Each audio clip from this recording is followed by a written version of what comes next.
Termoidraulica Susin. Se compri una caldaia, in omaggio il condizionatore. Termoidraulica Susin a 0 branco. Tempo lievemente instabile sulle nostre regioni, specie nella seconda parte della giornata. Vediamo insieme il dettaglio di sabato 17 febbraio.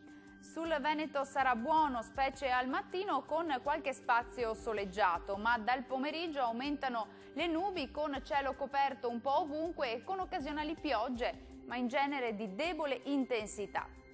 Diamo ora uno sguardo alle temperature. Le massime saranno comprese tra 7 e 8 gradi, valori minimi tra lo 0 e i 2 gradi circa.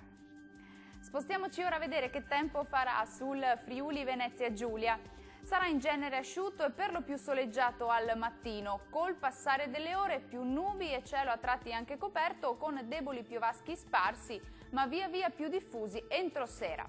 Le temperature massime saranno comprese tra 8 e 10 gradi, valori minimi tra 1 e 2 gradi circa. Concludiamo infine con uno sguardo alla situazione del Trentino Alto Adige.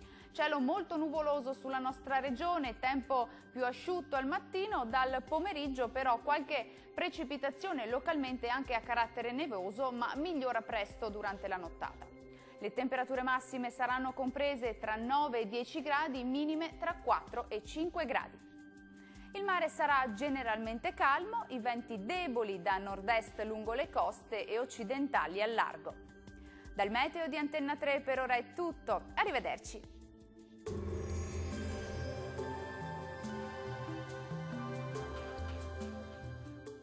Termoidraulica Susin. Se compri una caldaia, in omaggio il condizionatore. Termoidraulica Susin a 0 branco.